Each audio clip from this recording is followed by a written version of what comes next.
Welcome guys, आपका फिर से स्वागत है एक नई क्लास में। हम यहाँ पर जो डिस्कस करने वाले हैं वो करेंगे जेट 2022 के लिए एग्जाम में छपने वाले क्वेश्चंस के बारे में।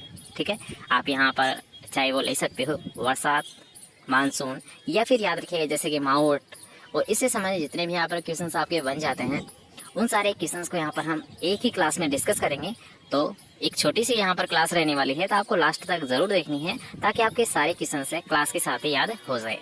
ठीक है, तो यहाँ से आपको 1 से 2 क्वेश्चंस देखने को मिल जाएंगे एग्जाम में, तो ये काफ़ी इंपॉर्टेंट क्वेश्चन है। तो एक बार इन सभी क्वेश्चंस को नोट डाउन कर ले या फिर 1-2 बार इस क्लास को रिपीट जरूर कर ले। ठीक है, तो चलिए बिना कोई टाइम वेस्ट किए आज की क्लास को स्टार्ट करते हैं। तो आज का हमारा फर्स्ट क्वेश्चन है कि मानसून शब्द की उत्पत्ति किससे हुई है। डायरेक्ट ये क्वेश्चन याद रखिए, आपको जेट में भी पूछा गया है और एग्रीकल्चर सुपरवाइजर में भी पूछा गया है। तो याद रखिएगा जो मानसून शब्द की उत्पत्ति है ये अरबी भाषा के शब्द मौसीन शब्द से ली गया है। याद रखिएगा जो मानसून शब्द है इसकी उत्पत्ति अरबी भाषा के शब्द मौसीन से हुई है। ठीक है, याद रहेगा। इसके अलावा याद रखिएगा एक और क्वेश्चन यहाँ पर देख लीजिए, आपको एक पूछा आता है सोइल या फिर मर्दा। ठीक है, तो मर्दा की भी याद रखिएगा सोलम शब्द से हुई है और किस भाषा का शब्द है मर्दा, लैटिन भाषा का शब्द है। ठीक है, ये आपको जेट में भी पूछा जा सकता है और सुपरवाइजर में भी पूछा जा सकता है, तो इनका भी आपको विशेष तौर पर ध्यान रखना है। एक आपको पूछा था क्लाइमेट। ठीक है, इसका भी याद रखें क्लाइमेट। ठीक है, तो क्लाइमेट किस भाषा का शब्द है।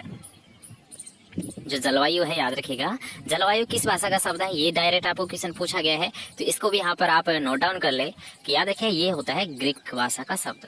जो क्लाइमेट है, जो जलवायु याद रखिएगा ये कौन सी भाषा का शब्द है, ये ग्रीक भाषा का शब्द है। एग्रीकल्चर आप सभी जानते हैं लैटिन भाषा का शब्द है।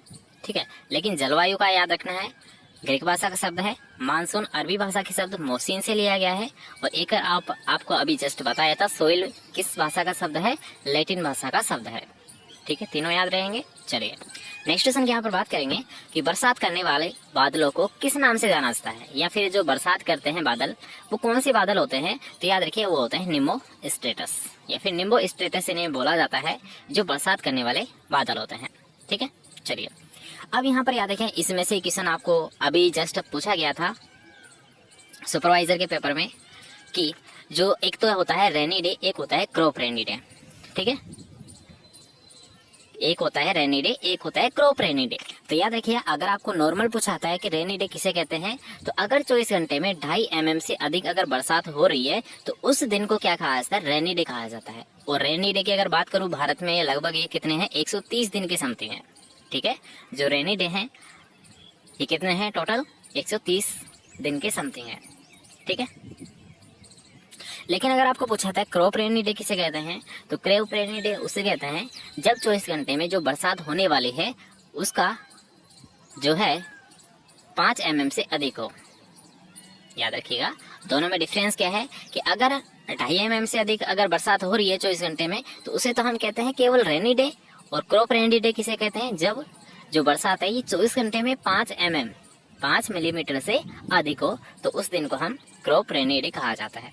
ठीक है, क्वेश्चन क्लियर होता है। चलते हैं नेक्स्ट क्वेश्चन की ओर कि वर्षा मापी यंत्र कि बरसात कितनी हुई है, कितनी मात्रा में हुई है, इसका अगर आपको आकलन करना है तो आप रेन गेज का प्रयोग कर सकते हो। ये क्या है, रेन गेज वर्षा मापी यंत्र है। ठीक है, अब यहाँ पर डायरेक्ट ये क्वेश्चन कई बार पूछा गया है कि भारत में सबसे ज्यादा जो बरसात है किस मानसून से होती है। ठीक है, डायरेक्ट क्वेश्चन पूछा जाता है, लगभग 75% के समथिंग इसी मानसून से होती है, और सबसे ज्यादा किससे होती है, याद रखिए दक्षिणी पश्चिमी मानसून से। सबसे ज्यादा जो बरसात होती है लगभग 75% के समथिंग ये किस मानसून से होती है, दक्षिणी पश्चिमी मानसून से होती है। ठीक है, बाकी जो दूसरा होता है ठीक है उससे तो क्या होती है, लगभग 15 से 20% होती है, लेकिन जो सबसे ज्यादा होती है वो दक्षिणी पश्चिमी मानसून से ही होती है। ठीक है, याद रहेगा। अब अगर बात करेंगे याद रखिए भारत में कितनी होती है, राजस्थान में कितनी होती है, और विश्व में बरसात कितनी होती है, तो इसका आपको ध्यान रखना है। स्पेशल तौर पर राजस्थान का तो आपको विशेष तौर पर ध्यान रखना है, क्योंकि आपको एग्जाम में राजस्थान का जरूर पूछा आता है, बाकी पूछे या नहीं पूछे लेकिन राजस्थान का पूछा जा सकता है। ठीक है, तो याद रखिए अगर आपको पूछा आता है भारत में कितनी वर्षा होती है तो 1190 मिलीमीटर। अगर मिलीमीटर में पूछता है, mm में पूछता है तो याद रखिए 1190, लेकिन अगर आपको सेंटीमीटर में पूछ लेता है तो आपको 1 0 कम कर देनी है या फिर भाग दे देना है 10 का, तो याद रखिए 119 सेंटीमीटर। सेंटीमीटर में पूछेगा तो 119 सेंटीमीटर, और अगर आपको मिलीमीटर में पूछता है तो 1190 मिलीमीटर। याद रहेगा। चलिए राजस्थान की अगर बात करेंगे तो राजस्थान में भी क्या है, याद रखिएगा कि 575 मिलीमीटर। अगर मिलीमीटर में पूछता है, एमएम में पूछता है तो 575 मिलीमीटर होगी बरसात। अगर आपको सेंटीमीटर में पूछता है तो 57.5 सेंटीमीटर यहाँ पर राजस्थान में बरसात देखने को मिलती है। ठीक है, दोनों को याद रखिएगा। विशेष तौर पर इसको तो आपको याद रखना ही है कि राजस्थान में कितनी वर्षा होती है, 575 मिलीमीटर या फिर 57.5 सेंटीमीटर। विश्व में अगर बात करेंगे तो 1000 मिलीमीटर या 100 सेंटीमीटर आप कह सकते हो। ठीक है, चलते हैं नेक्स्ट क्वेश्चन की ओर। मावट किसे कहते हैं? ये क्वेश्चन आपको लगातार पूछा आता है, अगर रिपीटेड क्वेश्चन है आप बोल सकते हो वेरी वेरी इंपॉर्टेंट क्वेश्चन है, क्योंकि ये क्वेश्चन आपको पूछा आता है। सबसे पहले आप ये देख लीजिए कि मावट को याद रखिए गोल्डन ड्रॉप्स के नाम से भी जाना जाता है। गोल्डन ड्रॉप्स के नाम से मावट को ही जाना जाता है। इसके साथ साथ विंटर रेन या फिर सर्दियों की बरसात। क्यों? क्योंकि याद रखिए सर्दियों में होने वाली बरसात को ही मावट कहा जाता है। सर्दियों में होने वाली बरसात को ही मावट कहा जाता है। अब ये होती किससे, याद रखिए ये भी क्वेश्चन कई बार पूछा गया है। ये होती याद रखिए पश्चिमी विक्षोभों के कारण। किससे होती है? भूमध्य सागरीय क्षेत्रों से उठने वाले जो पश्चिमी विक्षोभ होते हैं, याद रखिएगा उससे ये देखने को मिलती है क्या, मावट। और सबसे ज्यादा जो ये लाभ पहुंचाती है ये रबी फसलों को पहुंचाती है, और विशेष तौर पर गेहूं और चना को। याद रखना, हर एक इम्पोर्टेंट पॉइंट यहाँ पर बताया जा रहा है, तो आपको हर एक पॉइंट यहाँ पर याद रखने होंगे। मावट जिसे याद रखिए सर्दियों की बरसात भी बोला जाता है, या फिर आप कह सकते हो मावट की डेफिनेशन अगर आपको पूछ लेता है तो बरसात, या फिर आप ऐसे बोल सकते हो पश्चिमी विक्षोभों के कारण सर्दियों में होने वाली बरसात ही क्या है, मावट है। मावट को ही याद रखिए गोल्डन ड्रॉप्स के नाम से भी जाना जाता है। जो मावट है ये सबसे ज्यादा याद रखिए रबी फसलों को फायदेमंद होती है, रबी फसलों के लिए फायदेमंद होती है, और विशेष तौर पर याद रखिए गेहूं और चने को ये लाभ पहुंचाती है। ठीक है, तीनों चार क्वेश्चन आपको क्लियर हो चुके हैं। तो आते हैं हमारे नेक्स्ट क्वेश्चन की ओर कि आइसोबार क्या होता है। याद रखा कई बार ये क्वेश्चन पूछा गया है कि आइसोबार किसे कहते हैं। ठीक है, हर एक पॉइंट यहाँ पर आपके लिए स्पेशल छांट कर लाया गया है ताकि आपको वही यहाँ पर पॉइंट कवर कराए जो कि आपको एग्जाम में डायरेक्ट पूछे जा सकते हैं। ठीक है, तो आपको जितनी भी यहाँ पर 10 दिन या फिर 7 दिन की आपकी जितनी भी क्लासें लगेंगी उनको आपको एक भी क्लास मिस नहीं करनी है, क्योंकि यहाँ से लगभग क्वेश्चन आपके एग्जाम में देखने को मिल जाएंगे। ठीक है, तो आइसोबार क्या होता है, याद रखिए समान वायु दाब वाले स्थानों को मिलाने वाली काल्पनिक रेखा होती है। विशेष तौर पर ध्यान रखना है यहाँ पर कि समान वायु दाब वाले जो स्थान है उनको मिलाने वाली जो काल्पनिक रेखा है वो क्या कहलाती है, आइसोबार कहलाती है। ठीक है, कंटूर क्या होता है? कंटूर याद रखिएगा जैसे कि विभिन्न ढलान होती है या फिर समान ढलान वाले बिंदुओं को मिलाने वाली एक काल्पनिक रेखा। याद रखिएगा समान ऊंचाई वाले बिंदुओं को मिलाने वाली काल्पनिक रेखा ही क्या होती है, कंटूर होती है। जैसे कि आपने सुना तो होगा ही कंटूर फार्मिंग किसे कहते हैं। ठीक है, तो कंटूर का मतलब समान ऊंचाई वाले बिंदुओं को मिलाने वाली एक काल्पनिक रेखा। ठीक है, अल्टीट्यूड क्या होता है? याद रखिए ये क्वेश्चन भी आपको पूछा गया है और दोबारा पूछा जा सकता है कि अल्टीट्यूड क्या होता है। तो याद रखिए समुद्र तल से ऊंचाई, समुद्र तल से ऊंचाई कितनी है किसी, अगर मान लीजिए जैसे कोई स्टेशन है, ठीक है, यहाँ पर आपको लिखा भी गया है, और ये क्वेश्चन डायरेक्ट पूछा जा सकता है कि अल्टीट्यूड सामान्य तौर पर या फिर पब्लिक स्थानों पर कहाँ पर लिखा जाता है। तो याद रखिएगा ये जो रेलवे स्टेशन है वहाँ पर आपने देखा होगा, जैसे कि मान लीजिए सवाई माधोपुर जंक्शन है, ठीक है, कोई सा भी प्लेटफॉर्म है जैसे मथुरा जंक्शन है, तो इसके एक कॉर्नर में क्या होता है, समुद्र तल से ऊंचाई या फिर एल्टीट्यूड लिखा होता है कि इतना है। ठीक है, तो वो अल्टीट्यूड होता क्या है, समुद्र तल से ऊंचाई कितनी है। ठीक है, तो इसको विशेष तौर पर ध्यान रखना है, अल्टीट्यूड समुद्र तल से ऊंचाई होती है जो कि सामान्यतः पब्लिक प्लेस पर रेलवे स्टेशनों पर लिखी जाती है। ठीक है, नेक्स्ट क्वेश्चन ये भी डायरेक्ट आपको पूछा आता है कि पॉलिसी फसलों को बचाने के लिए सबसे पहले तो किस रसायन का प्रयोग करते हैं, तो सल्फ्यूरिक अम्ल का प्रयोग करता है। H2SO4 को ही सल्फ्यूरिक अम्ल कहते हैं। तो याद रखना सबसे पहले तो कि पाले से बचाने के लिए किसका प्रयोग करते हैं, सल्फ्यूरिक अम्ल का प्रयोग करते हैं। और इसकी कितनी सांद्रता यूज की जाती है, तो याद रखिए इसकी जो सांद्रता यूज की जाती है ये ली जाती है 0.1%। कितनी सांद्रता ली जाती है इसकी, 0.1% इसकी सांद्रता ली जाती है। ठीक है, क्वेश्चन क्लियर होते हैं। चलते हैं नेक्स्ट क्वेश्चन की ओर। अब यहाँ पर याद रखिए 3 यहाँ पर पॉइंट लेगा वेदर फोरकास्ट से। वेदर फोरकास्टिंग का मतलब होता है कि मौसम का पूर्व अनुमान लगाना। नाम से स्पष्ट हो रहा है कि जो मौसम है इसका पूर्व अनुमान लगाना, जैसे कि बरसात होगी या फिर नहीं होगी, आंधी आएगी या फिर नहीं आएगी। ठीक है, इस प्रकार का जो पूर्वानुमान होता है ये 3 प्रकार से लगाया जाता है। कितने प्रकार से? 3 प्रकार से लगाया जाता है। एक होता है शॉर्ट डे, एक होता है मीडियम वाला और एक होता है लॉन्ग डे। ठीक है, short day forecasting, medium day forecasting और लॉन्ग डे फोरकास्टिंग। अब में डिफरेंस क्या होता है, डायरेक्ट आपको पूछा जाता है। सामान्य तौर पर याद रखें, सबसे ज्यादा बार जो क्वेश्चन पूछा गया है वो पूछा गया है मध्यम अवधि का।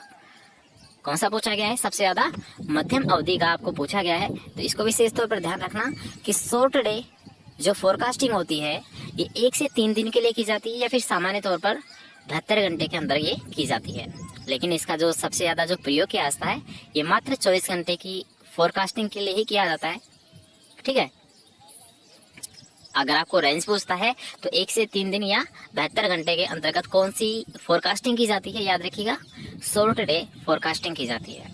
ठीक है, लेकिन जो हम जनरली यूज करते हैं इसका शॉर्ट डे का वो 24 घंटे के अंतर्गत करते हैं। ठीक है, आते हैं नेक्स्ट पर कि मीडियम डे फोरकास्टिंग। तो मीडियम डे का याद रखिए, सबसे ज्यादा जो अगर कृषि के क्षेत्र या फिर एग्रीकल्चर में जिसका सबसे ज्यादा प्रयोग होता है वो कौन सा होता है? मीडियम डे फोरकास्टिंग का। ठीक है, सामान्यतः सर्वाधिक उपयोगी है कृषि के क्षेत्र में, वो कौन सी है? मीडियम डे की है। और इसका जो रिसर्च स्टेशन है फोरकास्टिंग का वो नई दिल्ली में स्थित है। कहाँ पर स्थित है? जहाँ से ये फोरकास्टिंग की जाती है मीडियम की, national centre for medium forecasting. तो याद रखिएगा ये होता है नई दिल्ली में स्थित है। ठीक है, और मध्यम अवधि जो फोरकास्टिंग है ये कितने दिनों तक की जाती है? याद रखिए 3 से 10 दिन के अंतर्गत, 3 से लेकर 10 दिन तक जो पूर्वानुमान लगाया जाता है वो होता है मध्यम अवधि पूर्वानुमान या फिर जिसे हम बोलते हैं मीडियम डे फोरकास्टिंग। और अगर बात करेंगे लॉन्ग डे की तो लॉन्ग डे होता है याद रखिए 10 दिन या इससे अधिक, 10 दिन या इससे अधिक जो फोरकास्टिंग की जाती है उसे हम कहते हैं दीर्घ अवधि पूर्वानुमान। तीनों प्रकार के याद हो गए कि शॉर्ट डे 1 से 3 दिन के लिए किया जाता है, मीडियम 3 से 10 दिन के लिए किया जाता है और जो लॉन्ग होता है ये 10 दिन से अधिक दिनों के लिए किया जाता है। और जो सबसे ज्यादा कृषि क्षेत्र में उपयोगी है वो कौन सा होता है? याद रखिएगा मध्यम अवधि या फिर 3 से 10 दिन के लिए जो किया जाता है ये सबसे ज्यादा कृषि के क्षेत्र में उपयोगी होता है। और अगर आपको पूछा जाता है इसका रिसर्च स्टेशन कहाँ पर है, जैसे कि यहाँ पर आप देख सकते हो नेक्स्ट लाइन कि national centre for medium range weather forecasting, तो कहाँ पर स्थित है? याद रखिए ये स्थित है नई दिल्ली में स्थित है। क्लियर, सभी क्वेश्चन आपके यहाँ पर क्लियर होते हैं। अब आते हैं नेक्स्ट क्वेश्चन की ओर। ये भी क्वेश्चन आपको कई बार पूछा जाता है कि भारत में एग्रो क्लाइमेटिक जोन्स कितने हैं, भारत में सस्य जलवायु खंड कितने हैं? तो याद रखिएगा 15 है अकॉर्डिंग टू प्लानिंग कमीशन। अगर कोई भी आपको ऑप्शन नहीं देता है जैसे कि प्लानिंग कमीशन या फिर ICR, तो डायरेक्ट आपका राइट आंसर क्या होगा कि एग्रो क्लाइमेटिक जोन से कितने होते हैं? याद रखिए 15 होते हैं। अगर कोई भी ऑप्शन नहीं देता है वो, और अगर आपको 15 ऑप्शन में दिखाई दे रहा है मतलब याद रखिएगा इसके अकॉर्डिंग नहीं देता, जैसे कि ICR के अकॉर्डिंग आपको बताना है या फिर प्लानिंग कमीशन के अकॉर्डिंग आपको बताना है, ऐसे आपको नहीं देता है और वो सीधा ही पूछता है कि भारत में एग्रो क्लाइमेटिक जोन्स कितने हैं। तो आपका राइट आंसर क्या होगा? 15 होगा। क्या होगा? 15 होगा। ठीक है, लेकिन अगर आपको वो दे देता है कि प्लानिंग कमीशन के अकॉर्डिंग कितने हैं तो 15 है। लेकिन अगर आपको पूछा जाता है कि ICRA NARP के द्वारा कितने हैं एग्रो क्लाइमेटिक जोन्स, तब आपका राइट आंसर क्या हो जाएगा? 127 होते हैं। ठीक है, वैसे नहीं पूछा जाता है, डायरेक्ट आपको पूछा जाता है तो डायरेक्ट आपको याद रखना है 15 एग्रो क्लाइमेटिक जोन्स है। अगर आपको पूछा जाता है एग्रो इकोलॉजिकल जोन तो ICR का अकॉर्डिंग एग्रो इकोलॉजिकल जोन याद रखिएगा ये होते हैं सस्य जलवायु खंड, ये होते हैं कृषि जलवायु खंड। ठीक है, ये होते हैं इकोलॉजिकल जोन, ये होते हैं क्लाइमेटिक जोन। तो क्लाइमेटिक जोन तो कितने हैं? सामान्य तौर पर 15 है और ICR के अकॉर्डिंग अगर इकोलॉजिकल जोन की अगर बात करेंगे तो 8 है। लेकिन अगर बात करेंगे national bureau of soil survey and land use planning NBSS and LUP के अकॉर्डिंग तो कितने हैं? याद रखिए 20 है। अब यहाँ पर ये क्वेश्चन भी आपको डायरेक्ट पूछा जाता है कि याद रखना इस इंस्टीट्यूट के बारे में आपको सीधा क्वेश्चन पूछा जा सकता है कि NBSS एंड LUP इसकी फुल फॉर्म होती है याद रखिएगा national bureau of soil science and land use planning. और ये कहाँ पर स्थित है? याद रखिए नागपुर महाराष्ट्र में स्थित है। ये कहाँ पर स्थित है? याद रखिएगा नागपुर महाराष्ट्र में स्थित है। और ये रिसर्च जो स्टेशन है याद रखिए ये काफी इंपॉर्टेंट है, कई बार आपको पूछा गया है। ठीक है, तो इसका भी आपको विशेष तौर पर ध्यान रखना है। तो आई थिंक आज की क्लास में काफी सारे इंपॉर्टेंट क्वेश्चन आपको देखने को मिले हैं। तो अगर आपको क्लास पसंद आई है तो वीडियो को ज़्यादा से ज़्यादा शेयर करें और ऐसे ही लगातार क्लासेस लेने के लिए, इंपॉर्टेंट क्लास लेने के लिए चैनल को सब्सक्राइब जरूर कर लें।